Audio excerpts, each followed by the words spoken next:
Good evening, ladies and gentlemen. This is Rahul Magan here as a Group Chief Executive Officer, Treasury Consulting, alongside LLB student as well, law student as well. Today, my deliberations is hybrid. So whenever I speak about financial market, I keep my designation as a CEO of proprietary hedge fund. By proprietary, I mean to say no third party. Let me repeat, no third party can invest capital in our fund. But today, I would be speaking as hybrid. First of all, let me show you that I have a book of Indian competition law, right? This is known as the basically CCI, Competition Commission of India. Nowadays, CCI is in news. Reason being, they imposed a heavy fine on one MNC. It's a huge fine, and now this multinational company is moving to Supreme Court regarding the hearing. And I think Supreme Court gave next week date to that MNC. Let's see how things move, but I am evaluating this case thoroughly on the Google, the precedent of this case, like how it started, how it went on, and so on and so forth. In this regard, you know that being a LLB student, I am following the same practice which I followed in my finance, which is read between the lines. I went to section 4 of Competition Commission of India, shortly known as Competition Laws. And the title of the section 4 is Abuse of Dominant Position. Abuse of Dominant Position.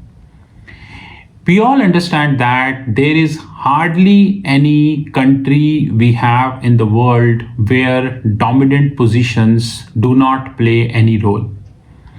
On time to time basis, many countries came up in the public domain regarding the name of few corporates who are playing dominantly in their countries. Henceforth, section number 4, which is abuse of dominant position, is really a very important as far as the competition laws is concerned. And I completely agree with the logic that there should be a competitive body in a relevant country, and the job of that competitive body is to make sure that anti-competitive factors should not thrive. Because if there is even a slightest scope of cartelization, in this eventuality, the only sufferer would be the customer. Because in the eventuality of cartelization, customer would be paying $5 for something which could easily be bought at $1. And if you open Google, you would get to know there are enough, I repeat, there are enough precedents of that. The world is never short of the cartelization and similar kind of precedents. Henceforth, I completely in sync with the section 4, which is abuse of dominant position. But when I studied this section as a hedge fund manager and as a LLB student, I hold many interpretation issues. Number one, in this section, it is clearly mentioned that dominant position means a position of strength enjoyed by an enterprise in the relevant market in India, which enables it to operate independently of the competitive forces prevailing in the relevant market, affect its customer or consumer or the relevant market in its favor. So relevant market could be steel, could be cement, could be textile, could be information technology, could be e-commerce, could be Edtech, it could be any market, where you can have any form of business. Of course, should not be illegitimate in nature. Please take a note of that. Clause B talking about the predatory pricing. Predatory pricing means the sale of goods or provision of services at a time which is below the cost, as may be determined by regulations of production of goods or provision of services with a view to reduce competition or eliminate the competitors. And I have an interpretation issue here, because here the act is saying predatory pricing means sale of goods or provision of services at a price which is below the cost, as may be determined by regulations.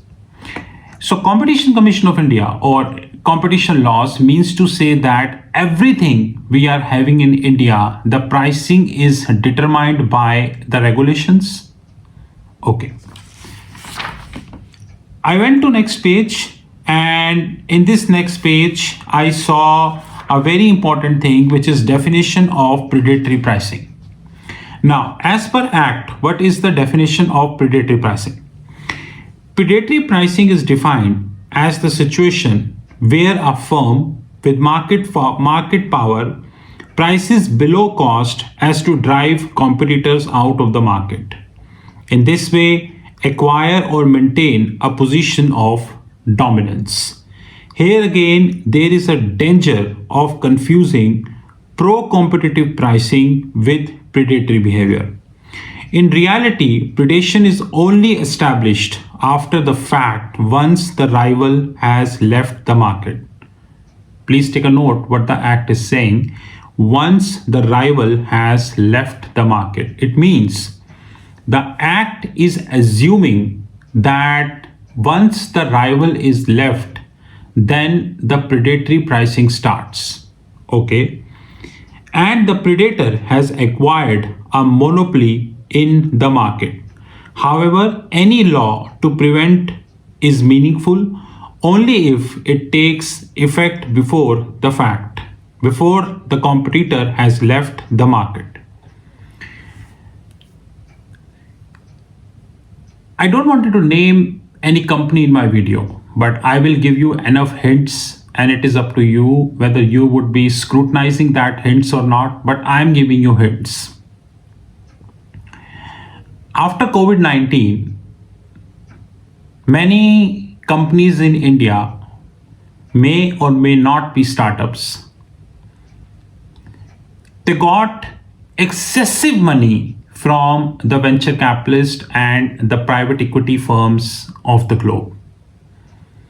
Rather, tactfully speaking, in 2021, private equity and venture capitalists invested a very heavy money in India. Very heavy money in India.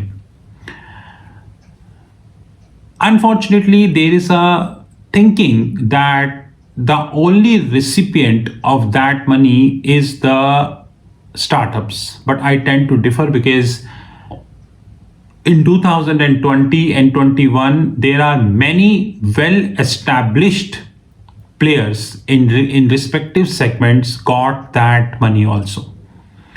So the assumption that private equity and venture capitalists only investing in the startups, that is extremely incorrect. Rather, as I speak, around a week ago, one private equity invested in a bank and one private equity invested in one pharmaceutical company. Both that bank and pharmaceutical company is not a startup. Henceforth, thinking that the money which they are getting is only in startups is extremely incorrect. My viewpoint is very simple, which I would like to request before Competition Commission of India. My viewpoint is that your definition of predatory pricing is once the rival has left out. But my viewpoint is when any established player, whether he is a startup or he is a well-established corporate in this respective segment, once he get a huge amount of money beyond counting, beyond imagination, and there are many cases in which people got that money, They try to abuse the market, which means that they try to offer their goods and services almost free. Almost free. In this eventuality, thousands, I would repeat, thousands of small and medium term enterprises wiped out. Reason being, common sense. You cannot sustain before a big player who is offering things at free of cost. It's just sheer common sense. There is nothing to think. In this regard, what would you term this? Is this is a predatory pricing? Is this is a power to abuse? What do you term this? I have seen at least 2 to 3 cases after 2020 when people offered their goods alongside services almost free of cost. Almost free of cost. Now, what is that? Is this not a power to abuse? Is this not a dominant position? The Act is saying that an important issue, therefore, is the identification of the predatory pricing. Now, how would you identify a predatory pricing? Tell me one thing. Because the small and medium term enterprises, because the small and medium term enterprises will never be able to give you the rationale behind their pricing. The reason being, it is not there anywhere. In the countries like India, there are millions. There are millions of small and medium term enterprises, and whether they are registered at one place, whether their data is being maintained at one place, whether the feedbacks or whether the pricing of their product is taken at one place, that is also a big issue. Then how can you say that the important issue therefore is the identification of the predatory pricing? This is really, what would I say, this is really like Honorable Supreme Court, Honorable Constitution Commission or Constitution Bench of India. It's just like a Lalita Kumari judgment whereby the Constitution Bench thought a lot, invited almost all attorney generals of respective states, take their view, take their opinion, whether can we make FIR mandatory, first information report mandatory, or whether there should be some form of preliminary investigation in that.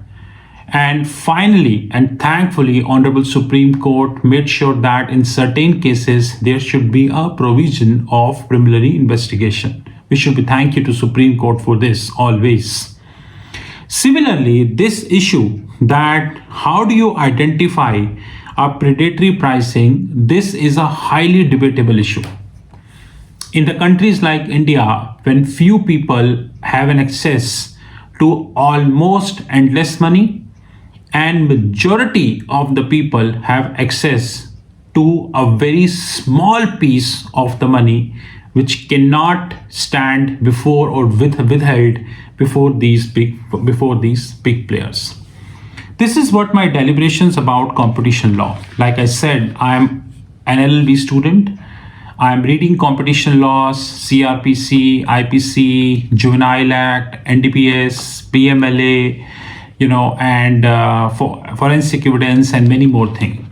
On time to time basis, you will see that my views will definitely come on YouTube, on the social media. I would be sharing my opinion. But one thing which I would like to make very clear is that there are many things which we have in the Act which requires due consideration. Why I'm saying this? Because business is changing. Business is changing, the dynamics is changing, the rules, regulations are changing, the factors are changing, the depressions are coming, the technological is changing, the way business used to get done is changing. 15 years ago, we were not having UPI. We were not having UPI. We were not having Google Pay, Phone Pay, Amazon Pay, and all these services. People were standing before the ATM machines, and many people were used to do the check payments heavily, But now we have Google Pay, we have Amazon Pay, we have Phone Pay, we have BHIM-app, and we have respective services. So the business is getting easy. But having said that, how can you say that it's a dominance? If this is a dominance, then I would like to have a simple request, which is, I don't want you to mention a startup, but we have startups, those who are in losses, huge losses, consistent losses, but they got the approval to be bank and insurance companies. Now, if a startup who is in a huge losses, of course, it is dependent on venture capitalist and private equity kind, and they are now dominating the market, offering discounts, cashbacks, and all this, everything, whatever you say. Is this not the abuse of power? That is what we need to think. More updates will be coming very soon. Thank you. This is Rahul Magan from Edtech Consulting Group. You knew my personal number, +91 9899 242 978. +91 9899 242 978. In case of more information, you can visit our fixed income platform www.fixedincome.global. Let me repeat, www.fixedincome.global. Thank you.